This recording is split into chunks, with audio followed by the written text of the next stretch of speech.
Hello and welcome to Topic 7. We are now covering Chapter 8 of your textbook and it's entitled Financial Information in Contracting. As we go through this topic, you will see that there are a lot of gray areas in accounting. It's not always clear-cut what is right and what is wrong.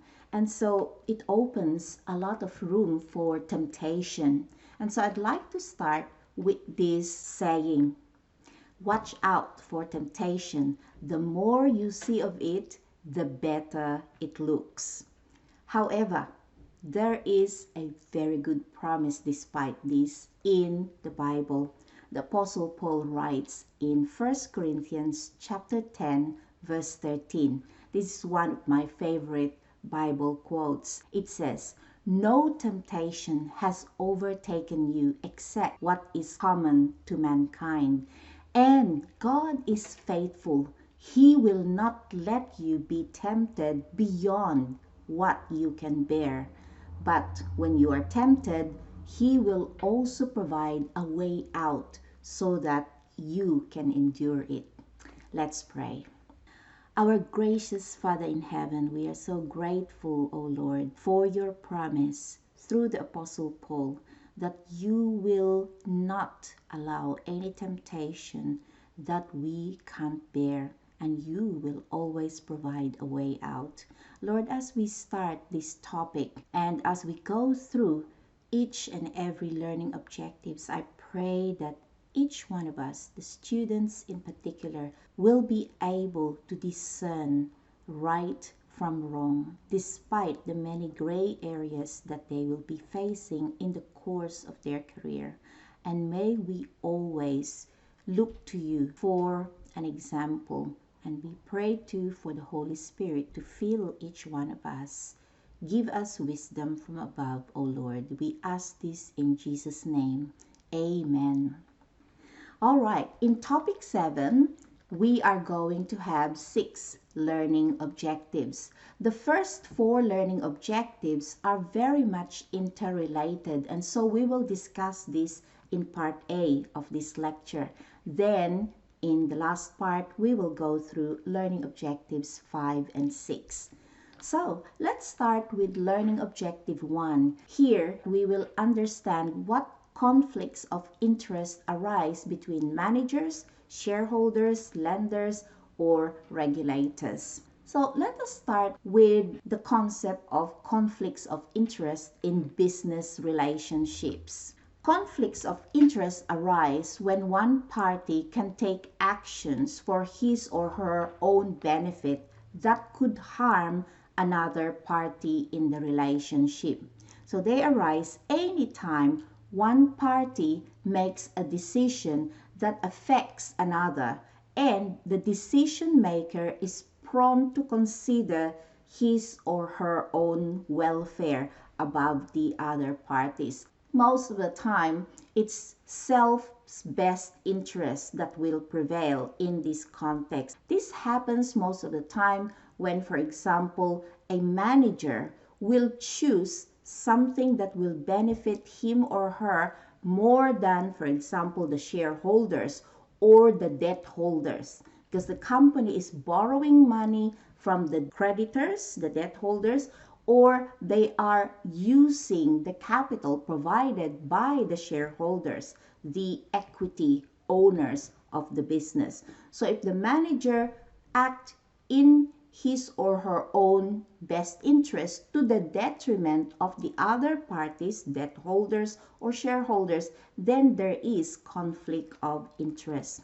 And so this is actually very much related to what is referred to in the accounting literature as the agency theory, also known as the principal-agent relationships. A principal-agent relationship or agency relationships occur when the agent, in the example I've given earlier, the manager is the agent of whom? Of the shareholders and the debt holders, all right? So when the agent is supposed to act on behalf of the principal, the resource providers of the business, but because the principal generally cannot monitor the agent's every action, then there is no assurance that the agent, the manager, will always act in the best interest of the principal.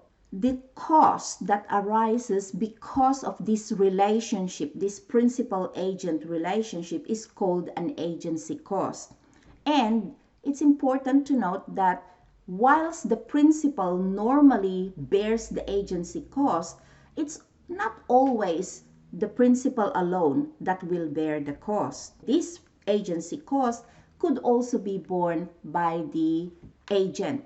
And so, without a way to commit not to act self-interest from the point of view of the agent is likely to command a smaller salary in the marketplace than he or she could if there is such a commitment. So in this sense, the agent bears some of the agency costs that arise from the relationship. So what are the costs to the principal? So whenever the principal put in, for example, the investment from the shareholder's point of view, or the creditor lend the money to the company, and the manager spends this money in order to run the business. If, for example, the agent acting on his own best interest made for example, a bonus for himself, even if he is not deserving of that bonus, then that means giving bonuses to the managers will be considered as an agency cost. All right? And who's bearing that agency cost? It's the principal. The shareholders or the creditors will be the one harmed by this bonus received by the manager. And in this case, the principals bear the agency cost. All right. But you might say, well, the manager agreed to a smaller salary anyway, and so he is entitled to certain bonuses. That might be the case, but only if this manager is deserving of the bonus. All right. This is the theory that underpins many of the learning objectives that we will go through in this topic. So now, let us go through the next three learning objectives. Learning objective 2 will explain how and why accounting numbers are used in debt agreements, in compensation contracts, and for regulatory purposes. Learning objective 3 is where we will discuss how accounting-based contracts and regulations influence managerial incentives. And in learning objective 4, we'll understand what role contracts and regulations play in shaping managers' accounting choices. So in these next few slides, we will see these learning objectives being discussed. Let's start with debt covenants in lending agreements. Most companies will, of course, use some form of debt. When this is the case, the debt holders and the shareholders both would have some of their wealth tied to the company's fortunes. The company's resources will be used to pay for, say, the interest and the principal to the debt holders, as well as to pay dividends to the shareholders. Now, the interests of these two groups often diverge. They are not always in sync. The conflict of interest between them creates incentives for shareholders or the managers acting on their behalf to take actions that benefit the shareholders, but it may be to the detriment of the debt holders. Let's give an example here. Suppose a bank loans a firm $75,000, but the owner then pays himself a $75,000 dividend. So what happens? This money that has been loaned by the bank to the company is not being used to generate income that can be used to pay the bank. So the dividend payment benefits the owner but harms the bank. Now, how can this conflict of interest between the borrowers and the lenders be reduced? Well, creditors protect themselves from this conflict of interest in several ways. One way is to charge a higher rate of interest on the loan to compensate for risk. Another way is to write a contract that will give some restrictions to the borrower's ability to harm the lender. So, for example, a loan officer might suggest strict debt covenants as a way to reduce the conflicts of interest so that the bank could accept a lower interest rate. So, a restriction could be something to do with payment of dividends. Maybe the bank will have to approve the payment of dividends, or maybe they will not allow dividend payment unless a certain level of earnings is reached. All right. Now, there are three purposes for debt covenants. The first one is to preserve repayment capacity. Now, this pertains to some covenants that are placed that strict the limits on new borrowing, or it could prohibit stock repurchase and payment of dividends without prior lender approval, or it also may ensure that cash generated from ongoing transactions and from asset sales will not be diverted away from servicing debt.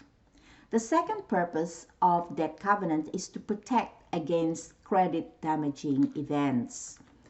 All lenders are concerned with the risk of a sudden deterioration in repayment ability that can result from, for example, such things as mergers or acquisition or takeover or the recapitalization of the company. So certain covenants might prevent these events from happening unless the debt is first paid.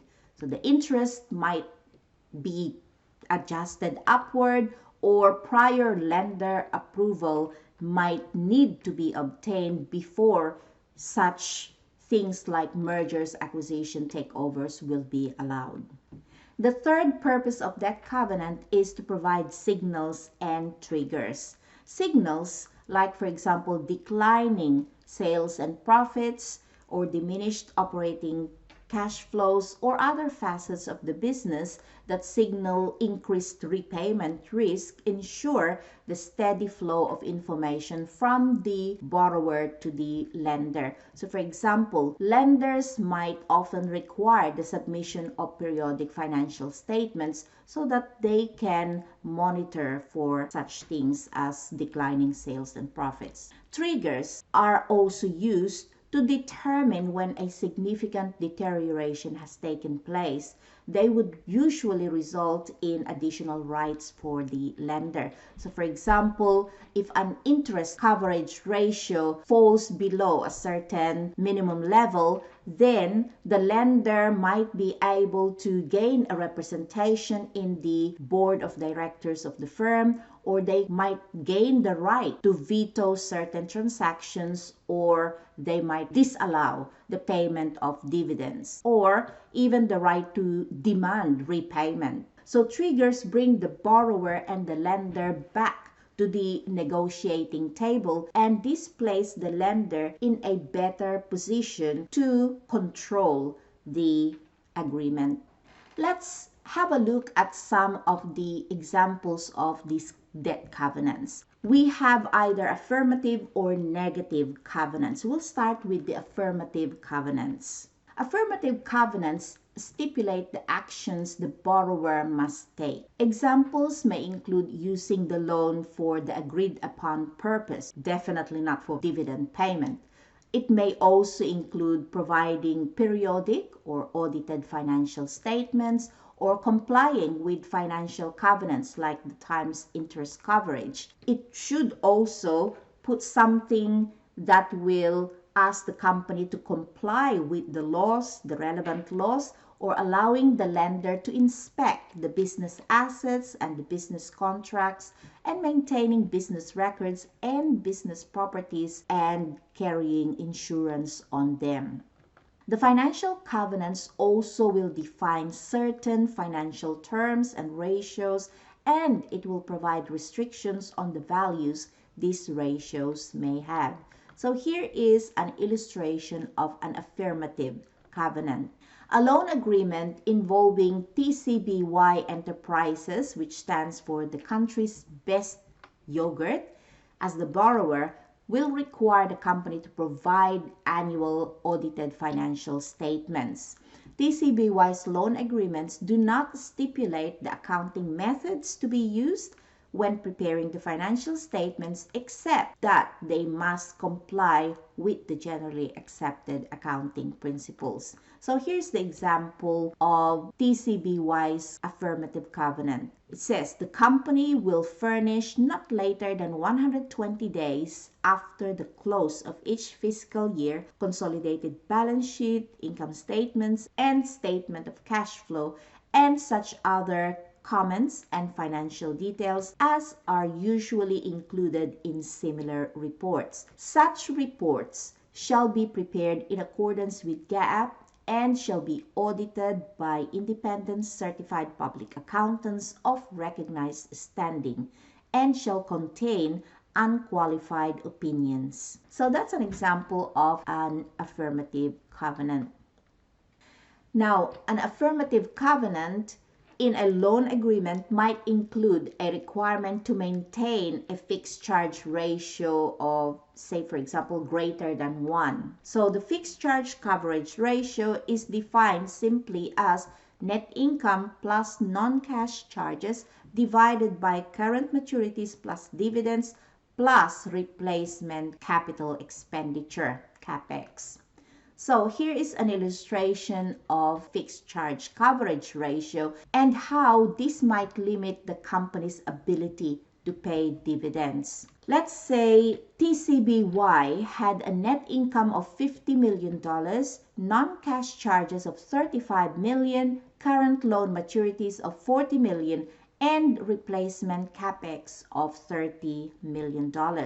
So the fixed charge coverage must be at least 1. So in the numerator, we've got the net income is 50 and the non-cash charges is 35. And this should be divided by the current loan maturities, which is 40 million, plus the replacement capex of 30 million. So the question is, how much can they afford to pay in terms of dividends? If the numerator and the denominator must be equal to 1, then that means the numerator and the denominator must be equal, right? So in this case, that means the company can only afford to pay up to $15 million in dividends. So in effect, the fixed charge coverage ratio requirement will limit the company's ability to pay dividends.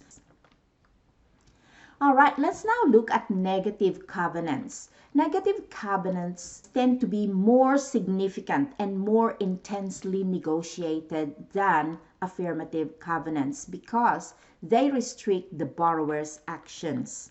So negative covenants include limits, for example, on total indebtedness, on investment of funds, capital expenditures, leases, and corporate loans.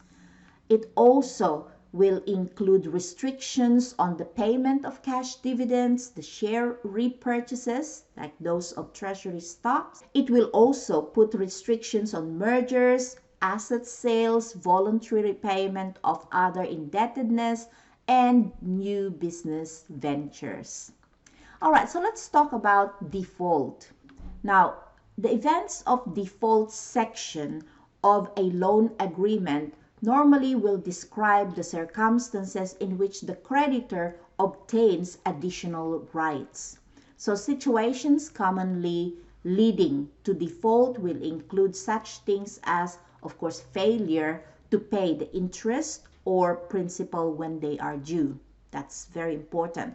But there are also others like inaccuracy in representations, failure to abide by a covenant. For example, the interest fixed coverage ratio has not been met, or failure to pay other debts when due. So this is known as cross default. So if you are failing to pay other loans, it's likely that you will also fail to pay this loan with the particular bank.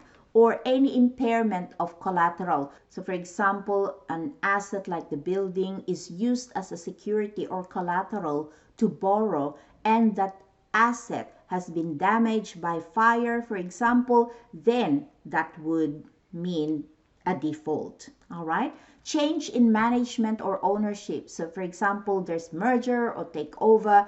Those will also constitute a trigger for default. And of course, bankruptcy. If the company is being sued and they are declared bankrupt, then that means they are considered to be in default. So what are the actions taken by creditors in events of default? Well, there are remedies for an event of default. This might go from minor to major. Sometimes the creditor will just waive their violation and they will give a grace period for the company, the borrower, to correct the covenant breach, for example. Or they could renegotiate the debt contract terms, such as increasing the interest rate, because the company, the borrower, is now a higher risk firm.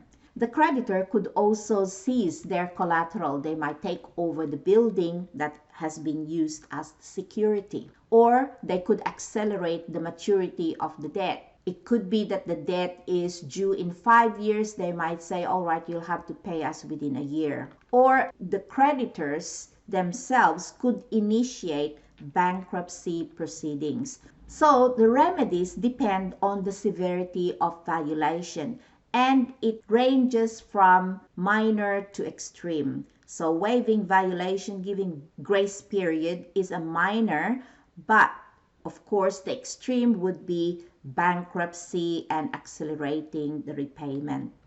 All right.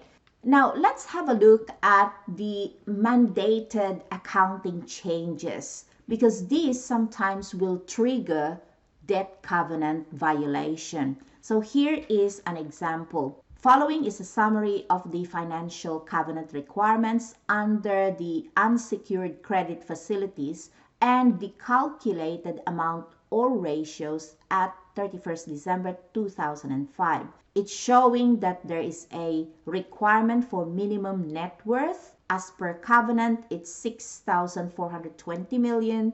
Leverage ratio should be at least 2.25, and the fixed charge coverage ratio 1.15 according to covenant. At 31st of December 2005, all these are met. So the company is in compliance. In fact, the actual net worth is 17% higher than the covenant. So there is a safety margin of 1,092 million. How did we get that? Just the difference between the actual net worth and the minimum net worth as per covenant. So what happens, for example, if in future, when the company adopted a newly mandated pension accounting rules? Well, it is expected that the net worth will drop as a result of this newly mandated pension accounting rules. So the safety margin that they currently have now could be wiped out. All right. If that is the case, is the company now in violation of that covenant? It could be. So there is a need to renegotiate. So upon renegotiation, the lender might then waive or eliminate that financial covenant. Alternatively, many loan agreements may rely on a fixed gap. So what does that mean? Accounting rules in place when the loan is first granted will be the one applied throughout the debt agreement. So this allows the use of the old gap for covenants compliance test in case of future mandated accounting changes. So that's one of the alternative solutions. But even though there are many companies that include a fixed gap in their debt covenant, it is actually quite costly even for the borrowing company to apply a fixed gap. What happens is that companies that have this fixed gap will actually have to maintain two accounting records, one using the old gap and the other one using the new gap for reporting purposes. And this could actually be costly, but that is one of the possible remedies. How do you think managers react to potential debt covenant violation? This is what we're going to look at here. Well, violating a covenant is really costly, and so managers have strong incentives to make accounting choices that reduce the likelihood of a technical default. So what is technical default? A technical default occurs when the borrower violates one or more loan covenants but has made all the interest and principal payments. So managers tend to make accounting method changes and or manipulate discretionary accruals to avoid violating debt covenants. So what are some examples of these accounting changes that managers might make? They might have changes in pension cost assumptions. They might liquidate their LIFO layers or adopt another inventory valuation method like FIFO. So what is this LIFO and FIFO and how do they impact the earnings of the company? FIFO stands for first in, first out method. All right, so in terms of inflation, under inflation, normally the prices of inventory will increase.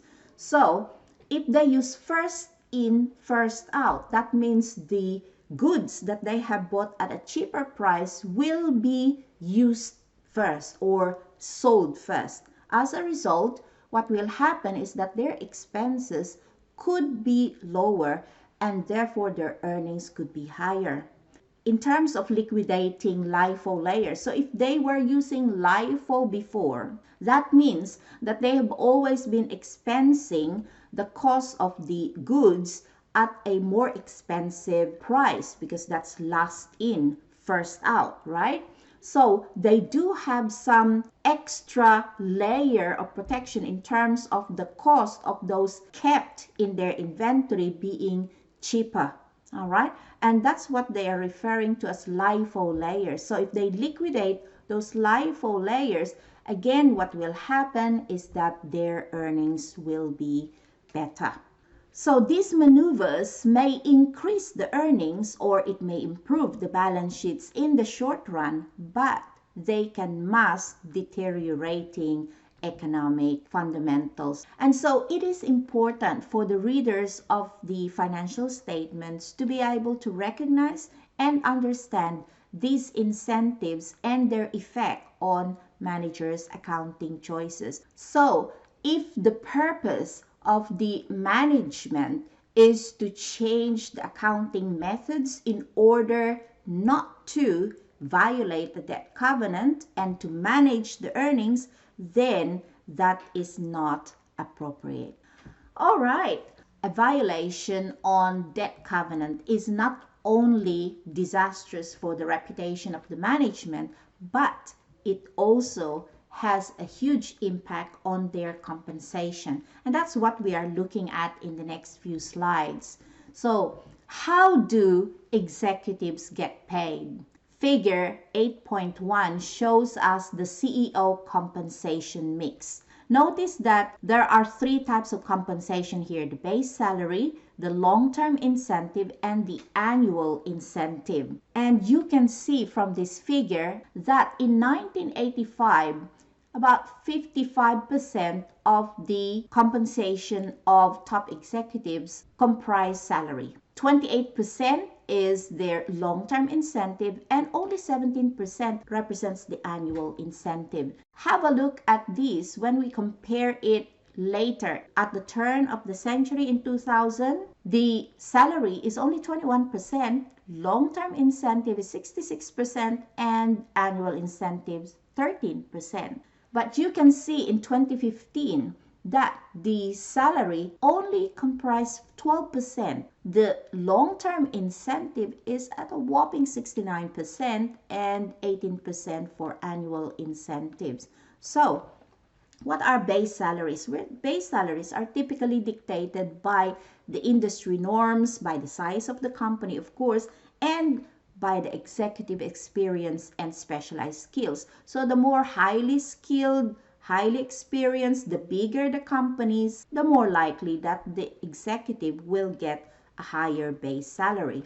What about long-term incentives? Long-term incentives reward executives for companies' long-term growth and prosperity. The annual incentives, as the name suggests, are the yearly performance-based bonus awards when the goals are met. So, for example, if they put in an ROA of 20% and the company reached that, then they get their annual incentives. Now, what could have triggered this change? It used to be that the base salary is the main source of compensation for top management, and now it seems that it's the performance-based bonuses that constitutes the big portion of their compensation. Well, this shift in compensation mix is highly likely due to the increased use of stock options and the restricted stock in executive pay packages.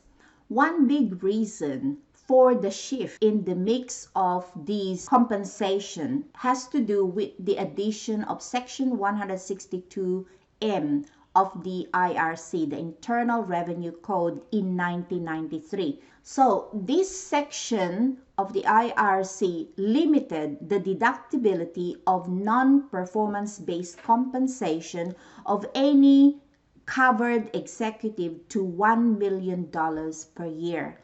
We will talk about covered executive in a short while. So what this section of the IRC meant was that if the company pays the executive more than $1 million in the form of salary, then they can only have $1 million as a tax deductible expense. Anything above $1 million cannot be tax deductible. So this provision in the tax code incentivizes firms to weigh executive compensation packages heavily toward at-risk pay. And so the at-risk pay are in the form of this performance-based compensation. All right. Now I'd like to point out that the Tax Cuts and Jobs Act, which became law in late 2017 and took effect in 2018, increased the restrictions on the deductibility of the executive compensation that is found in Section 162M. Here in Exhibit 8.2, we can see that the old law through to 2017 and the new law beginning 2018 has changed the definition of covered employers, covered employees, and the limitation on deductibility. So in the old law, the covered employers includes companies with publicly traded securities or those that are above a particular threshold. But in the new law, this is the Tax Cuts and Jobs Act beginning 2018, it expands the definition of covered employers to include companies that have issued securities to the public in a registered offering but have not listed those securities on an exchange. All right, so there are more covered employers in the new law. What about covered employees? Who are the covered employees? In the old law, it's the principal executive officer, that means the CEO, and the next three highest paid employees, excluding the CFO, are considered to be covered employees.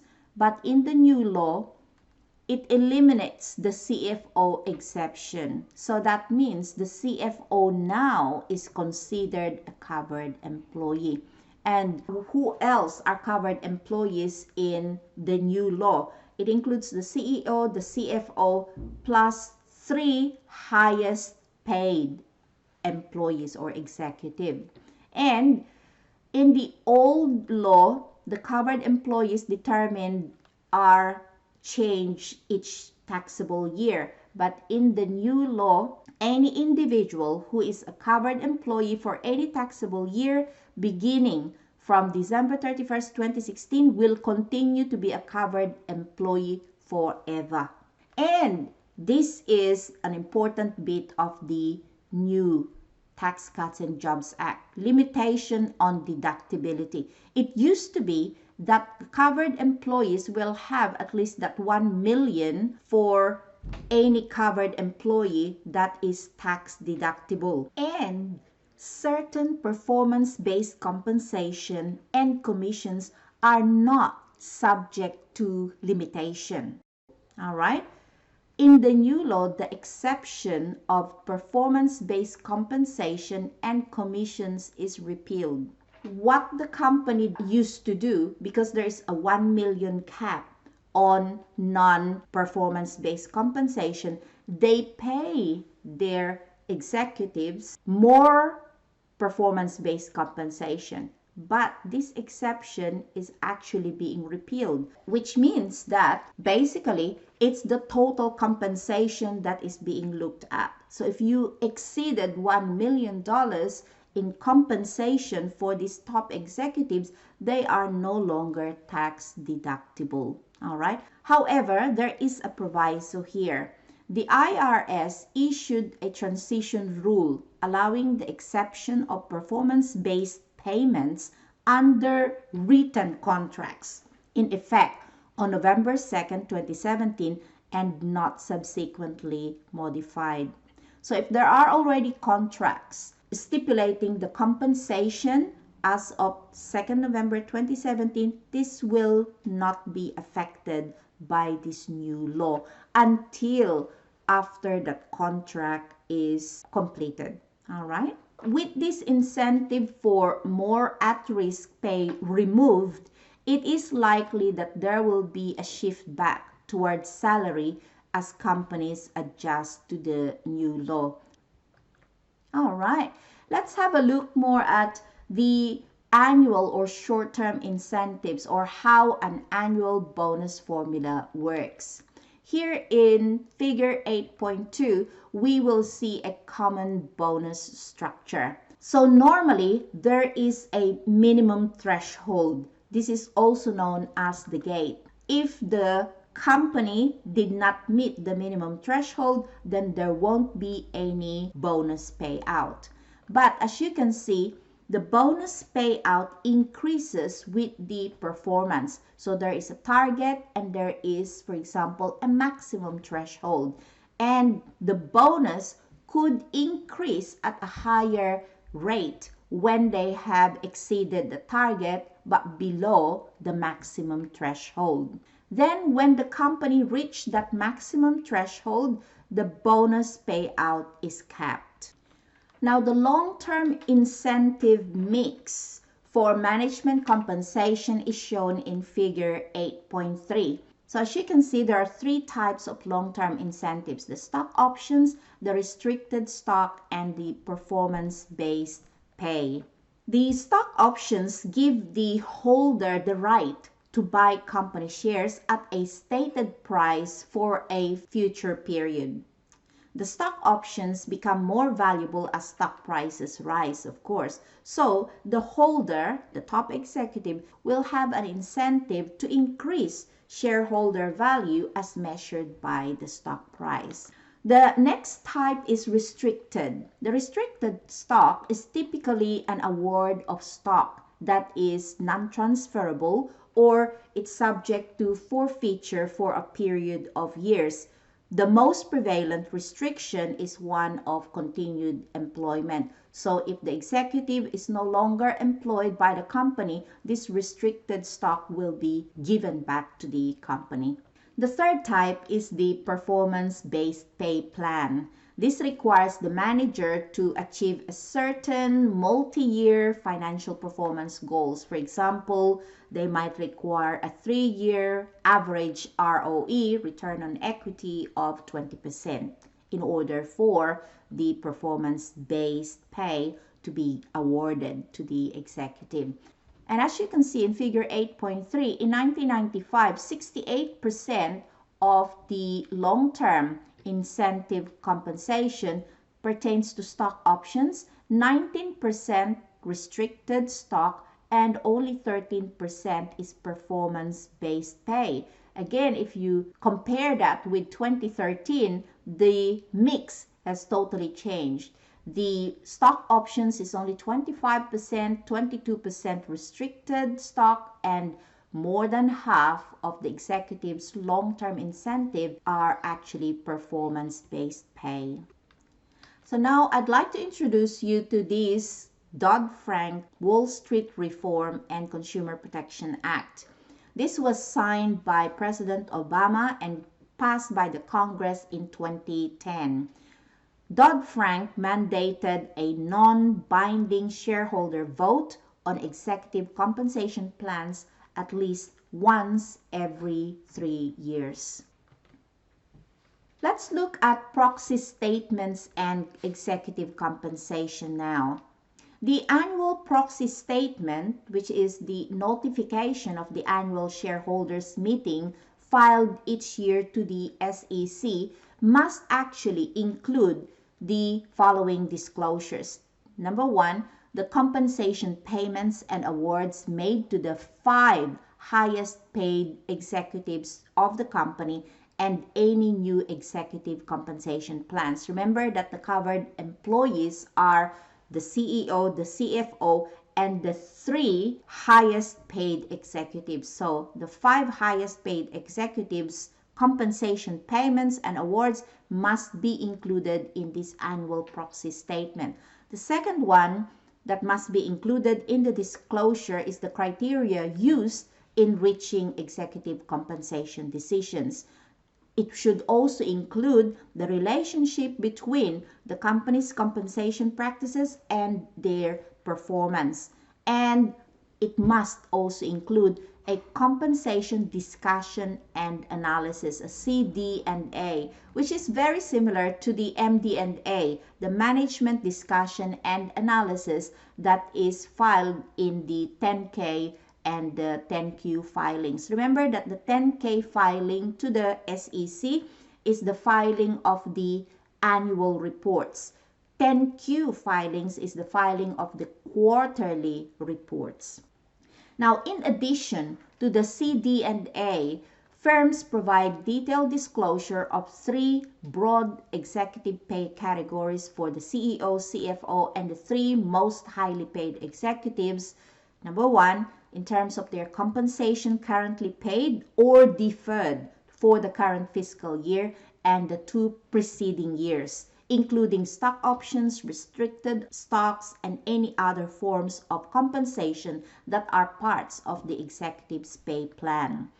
Second, the holdings of equity-related interests like stock options and restricted stock that relate to current as well as prior period compensation.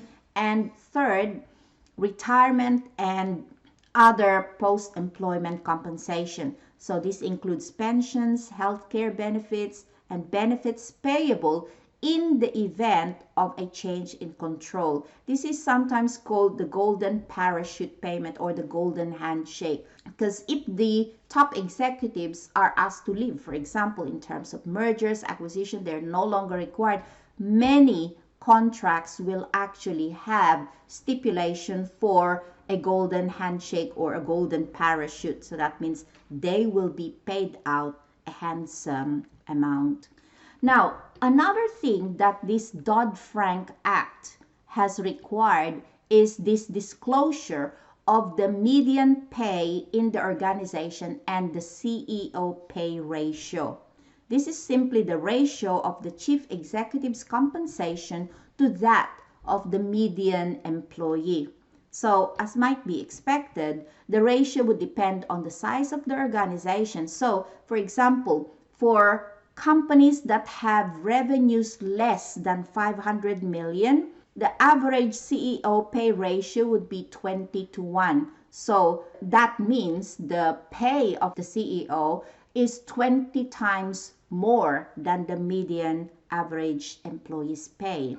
But for organizations that has revenues exceeding $15 billion, they have an average pay ratio of 218:1. So the executives get paid so much more, 218 times more than the median average employee. This is in the United States. But you have a look at this photo here in Executive Pay Watch. In 2013, it says the average CEO made how many times more? 331 times more than the average worker. All right, now, before we end part A of this lecture, I'd like to talk about these incentives tied to accounting numbers and protection against short-term focus. Because we can see that CEOs truly get paid enormous amounts, all right? And so that's part of these agency costs that we've been talking about. If they are getting paid so much and yet they are actually not acting in the best interest of the principal, the shareholders, then that means that agency cost is too high for the shareholders or the owners of the company to bear. So most compensation plans would link incentive pay to one or more accounting-based performance measures, like for example the revenue, or the earnings per share EPS, or the return on equity ROE, or even the EVA, economic value added, or perhaps they might be tied to operating cash flow. So this EVA, you can see there is a round R after it. It means it's a registered name, all right? So what is EVA? EVA is simply the net profit after tax, that is NOPAT, minus the cost of the capital. So that's the cost of financing from the capital lenders and the investors. So in order to calculate the cost of capital is we multiply the weighted average cost of capital by the total equity and long-term debt. That would be deducted from the NOPAT to get the economic value added. Many companies today combine the non-financial performance metrics with the accounting-based financial metrics and market-based metrics such as the total shareholder return and the stock price. And they produce a balanced scorecard for evaluating managerial performance. You'll discuss balanced scorecard in management accounting. So why do many companies combine non-financial and financial metrics? Is because there are limitations to accounting-based financial metrics and even market-based metrics like the stock prices and all that. So in order to combat the limitations of financial metrics, other non-financial metrics such as quality measures, for example, customer satisfaction measures, and the like will be included as part of these metrics to look at the compensation of executives. All right, let's have a look here at the bonus plan and how this bonus plan may encourage managers to adapt a short-term focus using various methods. So here we can see that the gate or the minimum threshold is up to $3 earnings per share. So we're using EPS as the accounting-based measure. So in this case, since the minimum threshold is set at $3 of earnings per share, if the top executive can see that they won't exceed the $3 earnings per share this year, they might decide to cut back or delay discretionary or even essential expenses to raise their reported earnings. So what are these discretionary expenses? Maybe research and development, advertising, maybe maintenance. So maintenance of equipment might be deferred even though it might actually be detrimental to the machinery. This is one way of massaging or managing the earnings. Now, what happens if, let's say that the company has already reached the bonus cap of $4 earnings per share? No matter what happens, even if the earnings per share has gone to $5 or $6, it's not going to increase the bonus of the executive. So management is likely to manage down reported earnings during this year and defer it until next year. They are also likely to take big baths, could be writing down of assets to reduce the expenses in future years, but it increases the expense this year because they know that they have already reached the cap. So again, this is another form of earnings management. How about in that area where they know that they can still increase their bonus? So if they are in that area, the management could change the accounting policies to meet or exceed the bonus goal. So what can be done in order to protect the company's shareholders and the company itself from this short-term focus? Stock options and stock ownership gives managers strong incentives to avoid short-sighted business decisions. Because remember, stock options give the management the right to purchase the stock in the future. So if the prices of stocks are continuously increasing, they will be likely to exercise their right to buy this stock. And they also have that incentive to look at the long-term view of the company in order for the company's stock prices to continuously increase, not just have the short-term focus. Also, many companies now have compensation committees. These comprise the non-management directors. So the compensation committees can intervene when circumstances warrant modification of awards. So for example, when the payout is influenced by a change in accounting principle. We will pause here for a while and we'll continue with the rest of the lecture in part B. Bye for now.